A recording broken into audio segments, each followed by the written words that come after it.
성화가 돌아간 며칠 뒤 사나는 성화에게 전화를 걸었다. 요즘 뭐하고 지내냐? 사나는 오랜만에 연락한 성화에게 슬쩍 물었다. 휴대폰 너머로 한참 조용하던 성화의 목소리가 들려왔다. 나? 요즘 백조야. 백조? 사나는 웃음이 터졌다. 그 우아한 그거? 흰 백조? 응. 겉으론 우아하게 떠있지만 물밑에선 정신없이 발 휘젓는 중. 그냥 쉬는 건 아닌데. 아직 뭘 붙잡아야 할지 모르겠어. 사나는 잠시 생각하다가 슬쩍 말을 꺼냈다. 그 백조 생활. 좀 걷어치울 생각은 없어? 성화가 웃으며 물었다. 왜, 뭐 하게? 나, 요즘 새로 하나 더 오픈할까 생각 중이거든. 매장이 커지면 손이 필요해. 정식으로 제안은 아니고, 그냥, 오빠랑 같이 해볼 생각 있냐고 물어보는 거지. 잠시 정적. 휴대폰 너머로 숨소리만 들렸다. 그러다 성화가 조용히 물었다. 오빠, 진심이야? 응, 그냥 알바처럼 오는 게 아니라, 이왕이면 함께 키워볼 사람 필요해서 그래. 너면 좋겠다 싶더라고. 성화는 그 말에 웃었다. 근데 나 식당 일은 해본 적 없어. 괜찮아. 그건 내가 가장 잘하는 일을 하면 되는 거야. 유튜브나 SNS 같은 홍보 일을 관리해주면 될 것 같아. 성화는 이불 속에서 몸을 웅크리며 천장을 올려다봤다. 물속에서 발을 허우적거리던 백조가 갑자기 연못 밖으로 나와 걸어야 할 시간이 온 것만 같았다. 그리고 나직이 대답했다. 좋아. 백조, 오빠가 원한다면 언제든지 물 밖으로 나갈 수 있어. 사나는 미소 지었다. 잘 생각했다. 넌 물 위에서도 땅 위에서도 잘 날 거야.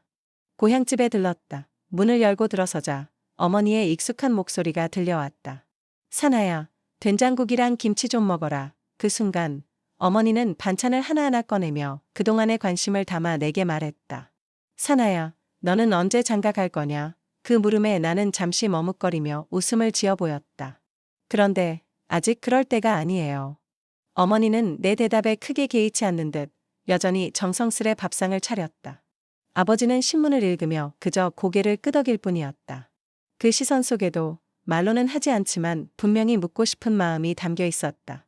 결혼은 언제 할 거냐? 나는 내내 그 시선이 부담스러웠지만 그들의 기대에 부응해야 한다는 압박감에 애써 고개를 숙였다. 마음속으로는 나 자신을 향한 질문이 계속 맴돌았다. 나는 언제, 무엇을 위해 살아가고 있는가? 그날 오후, 고향 동네를 한 바퀴 돌고 봉구 아저씨 댁에 들렀다. 집안은 여전히 여주즙을 끓이는 냄새로 가득했다. 따뜻하고 진한 냄새가 마치 어릴 적 기억 속의 향기처럼 나를 감쌌다. 아저씨, 우리 집도 이런 거 해도 돼요? 나는 여주즙 기계를 바라보며 물었다. 그 기계의 흰 증기와 금속적인 소리가 나에게는 낯설면서도 뭔가 시작할 수 있다는 희망을 안겨줬다. 봉구 아저씨는 아무 말 없이 담배를 한 대 물며 내게 대답했다. 해봐. 해보는 거지 뭐. 너는 그런 머리도 있고 끈기도 있잖아. 그 말이 왠지 가슴 속 깊이 박혔다. 그 말이 내게는 마치 내가 한 걸음 내디딜 수 있게 해주는 작은 불씨처럼 느껴졌다. 그때부터 내 안에서 무언가가 시작된 것 같았다. 진짜 무언가를 시작해도 되겠다는 생각이 들었다. 그날 흰둥이를 데리고 뒷산에 올랐다. 바람이 소립 사이를 가르며 지나가고 흰둥이는 들뜬 듯 앞서 뛰다가 또 내 발치로 돌아왔다. 고요한 산 속에서 내가 한 발 한 발 내디딜 때마다 깊어지는 고요함 속에서 생각이 흐르기 시작했다. 식당을 할까? 여주즙을 해볼까? 여러 가지 생각이 머릿속을 스쳐 지나갔다. 그런데 그 모든 생각들은 결국 어떻게 팔지, 장사는 어떻게 해야 망하지 않을지 라는 걱정으로 이어졌다. 그렇지만 그것도 결국 내가 해결해야 할 문제였다. 그렇게 고민을 하며 걷다가 복숭아 과수원 앞에서 태식이 아버지를 만났다. 요즘 귀농하는 사람들 TV 보면 다 억대 농부라던데요. 과수원 벌이도 괜찮죠? 나는 웃으며 태식이 아버지에게 인사치레로 물었다. 귀농한 놈들? 그들 방송 나올 땐 다 번다고 하지. 근데 실상은 말이지. 대부분 사기꾼이야. 열의 9은 부모 땅에 손대고 빚내서 하고 벌었다는 건 딱 방송 나갈 때뿐이라니까. 그 말을 듣고 사나는 마음속에서 깊은 한숨을 내쉬었다. 현실은 냉정하구나. 그 한마디가 사나의 마음에 묵직하게 닿았다. 모든 일이 그렇게 녹록하지 않다는 사실을 너무도 뼈저리게 깨닫고 있었다. 바람이 소립을 휘날리며 지나갔다. 사나는 잠시 눈을 감고 생각에 잠겼다. 이 고향 땅에서 무엇을 시작할 수 있을까? 어떤 길을 가야 할까? 그 길이 얼마나 어려울지, 혹은 성공할 수 있을지 알 수 없었지만 어쨌든 걸어가야 했다. 사나는 수연을 만나 손을 잡은 채 강변을 따라 걸었다. 두 사람의 손끝에서 전해지는 뜨거운 열기가 마치 서로의 마음을 확인하는 듯했다.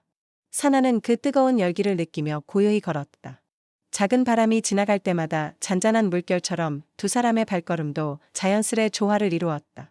그냥 걸어가는 것만으로도 충분히 좋은 시간이었다. 말없이 서로를 바라보며 어쩌면 서로가 무엇을 원하는지 더 잘 알게 된 기분이었다. 그런 순간에 사나는 문득 고민이 떠올랐다. 그동안 마음속에서만 떠나지 않던 생각, 별표 식당을 해볼까? 별표라는 질문이 다시 떠오른 것이다. 수연아. 사나가 말을 꺼내며 수연을 향해 고개를 돌렸다. 식당을 해볼까 고민 중인데. 어떻게 생각해? 수연은 잠시 멈칫했지만 이내 그 답을 바로 내놓았다. 그녀는 망설이지 않고 고개를 끄덕이며 말했다. 너라면 잘할 수 있을 거야. 나도 도와줄게. 그 말에 사나는 놀라움보다는 마음속 깊이 안도의 한숨을 내쉬었다. 그녀가 자신의 고민을 이미 알고 있었다는 듯이, 그리고 그 고민을 함께하겠다는 결심을 보인 것 같았다. 정말 사나는 눈을 크게 떴다. 수연은 씩 웃으며 자신감을 보였다. 당연하지. 그녀가 다시 말하며 웃음을 보였다. 등촌갈비에서 일했으니깐 서빙도 잘해. 내가. 그 말에 사나는 잠시 입을 다물고 수연의 말을 곱씹었다. 그녀의 그 씩 웃는 얼굴은 강한 인상을 남겼다. 등촌갈비에서 일했다는 말에는 경험과 자신감이 묻어 있었다. 서빙 잘한다고? 그럼 나보다 훨씬 능숙하겠다. 그래, 그럼 수연이가 도와주면 내가 훨씬 편하겠네. 사나는 약간 놀란 듯하면서도 따뜻한 미소를 지으며 말했다. 그러면 나는 조금 더 전략적인 부분이나 계획을 세우고 수연이는 서빙과 운영을 맡아주면 완벽할 것 같아. 수연은 조금 놀란 듯 고개를 갸웃하며 물었다. 그런데 사나, 식당을 해본 적이 있어? 그럼 경험이 없잖아. 사나는 잠시 생각에 잠기더니 대답했다. 아니, 사실 해본 적은 없어. 하지만 사람들에게 따뜻한 기억을 남길 수 있는 식당을 하고 싶어. 수연은 그 이야기를 듣고 나서 잠시 고개를 끄덕였다. 그럼 우리가 함께 하자. 내가 도와줄 테니까. 두 사람은 그렇게 손을 꼭 잡고 걸었다.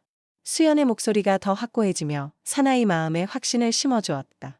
음식은 사람의 마음을 움직이는 힘이 있다니까. 내가 그렇게 생각하거든. 그래서 그런 게 필요해. 사람들에게 친근하고 소박한 맛, 그런 느낌을 주는 식당이 좋을 거야. 사나는 수연의 말에 깊이 고개를 끄덕였다. 그렇지, 그런 식당을 만들고 싶어.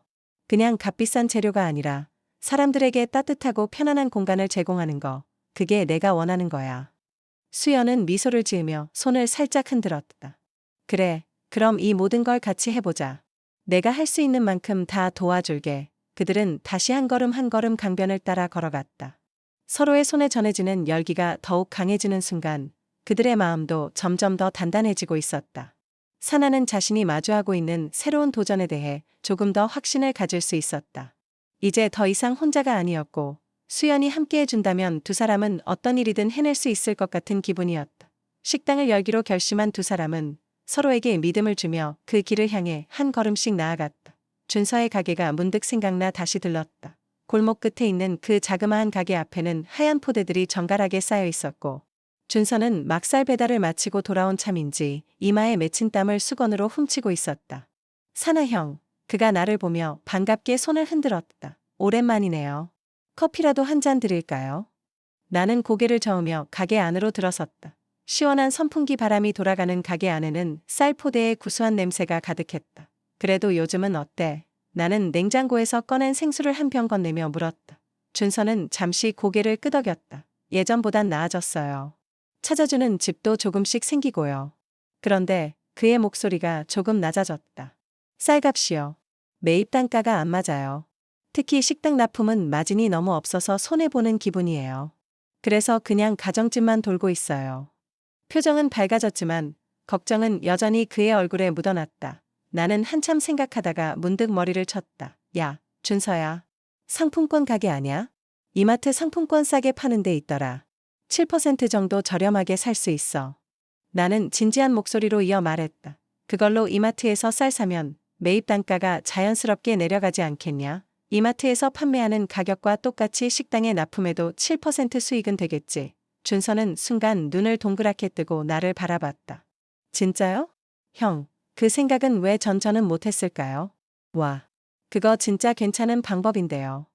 그의 얼굴이 금세 환해졌다. 땀범벅인 얼굴인데도 웃는 모습이 참 밝았다. 형, 고마워요. 진짜.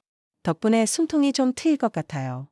나는 빙긋 웃었다. 그래도 이왕 하는 김에 한 가지 더 아이디어 줄게. 준서가 고개를 끄덕이며 귀를 기울였다. 쿠폰을 만들어서 쌀을 구매하는 분들한테 나눠 넣어봐. 쿠폰을 10장 정도 모으면 보리쌀이나 찹쌀을 1kg씩 주는 거야. 그렇게 하면 단골도 붙고 사람들 입소문도 날 거야. 쌀을 10호 정도 구매하면 1포 마진 정도는 서비스로 주는 거야. 슈퍼 고객에게도 일정 금액 구매 시마다 쿠폰을 나눠줘. 오. 형, 그거 진짜 괜찮다.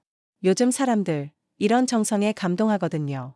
준서는 바로 메모장을 꺼내 들고는 뭔가를 열심히 써내려갔다. 나는 그의 옆에 서서 쌀포대 위에 살짝 걸터 앉았다. 가게 안에는 땀 냄새, 쌀 냄새, 그리고 아주 작은 희망의 냄새가 뒤섞여 있었다. 그 순간 나는 느꼈다. 작은 아이디어 하나가 누군가에게 얼마나 큰 버팀목이 될 수 있는지, 그리고 그게 바로 우리가 살아가는 이유 중 하나라는 걸 준서가 다시 힘을 낼 수 있어 참 다행이었다. 그리고 언젠가 이 골목 끝 작은 슈퍼가 사람들 사이에서 믿고 사는 집으로 불리게 되기를 진심으로 바랐다. 롯데백화점 본관, 3층 정장 매장, 익숙한 조명이 쏟아지는 진열대 사이로 상민은 여전히 단정하게 서 있었다. 그녀의 머리는 예전보다 조금 더 단정하게 말려 있었고 입고 있는 베이지색 정장은 차분한 분위기를 더했다. 나를 보자 상민은 익숙한 미소를 지었다. 그렇지만 그 눈빛은 예전처럼 환하지 않았다. 어느새 우리는 서로에게 익숙한 이름이지만 낯선 관계가 되어 있었다. 나는 조심스레 다가가 인사를 건넸다. 결혼 축하해. 그녀는 가볍게 웃으며 내 손을 슬쩍 잡아주었다. 짧은 순간이었다. 마치 잘 지내지? 라고 말하는 듯한 따뜻함과 이젠 우리 서로의 길을 가자는 작별의 마음이 함께 담겨 있었다. 요즘은 좀 어때? 나는 맘에도 없는 질문을 툭 던졌다. 상민은 고개를 저으며 볼을 살짝 부풀렸다. 여름이라 그런가 매출이 진짜 뚝 떨어졌어. 겨울엔 정장도 사고 점퍼도 사고 코트도 사는데 여름엔 다 와이셔츠 하나 입고 다니잖아. 그녀는 계산대에 팔꿈치를 괴고 한숨을 쉬었다. 사람들은 백화점 구경은 오는데 아무것도 안 사. 그냥 시원해서 들어오는 거야. 장사 안 돼. 진짜. 그녀의 말투엔 짜증 섞인 투덜거림이 있었지만 그 안에는 익숙한 정이 묻어 있었다. 과거의 그 상미였다. 사람들 많은 정장 매장에서 손님들 틈을 비집고 나와 내 손을 잡고 조용히 말하던 모습. 언제 또 올 건데요? 일주일에 한 번은 와줘요. 알겠죠? 그 시절의 그녀는 이제 누군가의 아내였다. 곁에 함께 웃고 함께 저녁을 먹을 사람이 정해진 사람. 나는 잠시 매장 천장을 올려다보았다. 형광등 불빛이 지나치게 밝아 감정을 숨기기에는 너무 적나라했다. 그래도 내가 잘할 거야. 상민어, 그런 거 다 이겨내잖아. 나는 덤덤히 말했다. 그녀는 살짝 미소를 지었다. 그 말, 진심이지? 나는 고개를 끄덕였다. 항상 진심이었지. 둘 사이엔 다시 말 없는 침묵이 흘렀다. 사람들은 여전히 옷을 구경하고 에어컨 바람은 여전히 매장을 시원하게 적시고 있었다. 나는 그녀에게 마지막으로 가벼운 목례를 하고 조용히 돌아섰다. 그 순간 지나간 시간들이 스르르 어깨를 내려앉았다. 조금 아프지만 덜컥 무너지지 않는 기억이었다. 이제는 그저 멀찍이서 웃어줄 수 있는 시간. 상민은 그곳에서 그렇게 살아가고 있었다. 비 오는 퇴근길, 책상 위에 조용히 놓인 사직서 한 장이 모든 걸 말해주었다. 부장님이 퇴직하신다는 소문은 이미 돌고 있었지만 이렇게 조용히 끝내실 줄은 몰랐다. 회사를 위해 늘 땀을 흘리고 후배들 뒤치다꺼리도 마다하지 않던 분이었다. 하지만 나이만 먹고 승진은 멀어지고 이제는 더 이상 버티는 게 의미 없다고 생각하셨던 걸까. 인사를 드리러 가자. 부장님은 웃으며 손사래를 쳤다. 뭐 인생이라는 게 다 그런 거지. 젊을 땐 일하느라 바빴고 나이 들면 나이 들었다고 기회가 없고 한참을 말없이 커피를 마시던 부장님은 불쑥 말을 꺼내셨다. 두부나 콩나물 같은 거 유통하는 대리점 해보려 한다. 요즘은 그런 것도 잘하면 먹고 살만하다고 하더라고. 말은 그렇게 했지만 목소리엔 확신이 없었다. 그리고 나를 한번 바라보는 눈빛이 슬쩍 머뭇거렸다. 함께 해보자는 뜻이 은근히 묻어 있었다. 자네랑 같이 하면 덜 불안할 것 같아서 말이지. 그 말은 하지 않으셨지만 나는 알 수 있었다. 부장까지 하던 분도 퇴직하고 나면 이렇게 머뭇거리고 누군가의 도움이 필요해지는 존재로 바뀐다. 세상은 빠르게 흘러가고 자리를 지키지 못하면 금세 벼랑 끝에 몰리는 구조다. 부장님의 어깨가 유난히 좁아 보이던 날, 그분의 퇴직은 단지 한 사람의 은퇴가 아니라 우리 모두의 미래 한 장면 같았다. 어쩌면 나도 머지않아 저 자리에 서 있을지도 모르지. 그날따라 퇴근길 하늘이 더 낮아 보였다. 서울 외곽, 차들이 뜸한 도로 옆 상가 건물, 햇볕이 넓게 깔린 100평짜리 공간을 발견한 건 순전히 우연이었다. 문을 열고 들어서자 텅 빈 실내에 먼지 냄새와 햇살이 부딪혔다. 바닥은 오래된 콘크리트 그대로였고 벽면엔 이전 가게의 흔적이 고스란히 남아있었다. 하지만 사나는 한눈에 확신했다. 이곳은 반드시 사람들이 다시 오고 싶은 공간이 될 수 있다는 걸. 주차 공간도 넉넉했고 사방이 트여 있어 사람들의 시선을 끌기에도 제격이었다. 가슴이 뛴다. 바로 계약서를 썼다. 펜을 잡은 손끝이 떨렸지만 머릿속은 맑고도 단단했다. 이곳은 그저 장사 한번 해보자는 공간이 아니다. 언젠가 가맹점주들에게 보여줄 성공의 모델이 될 직영점이다. 다음 날 인테리어 설계사무소를 찾았다. 젊은 감각의 디자이너가 물었다. 어떤 컨셉을 원하세요? 사나는 자리에서 일어나 창밖을 가리켰다. 모던한 분위기요. 기분이 환기되는 곳, 누구든 앉으면 편안하면서도 이런 식당이 있어 싶은 감탄이 나올 수 있게요.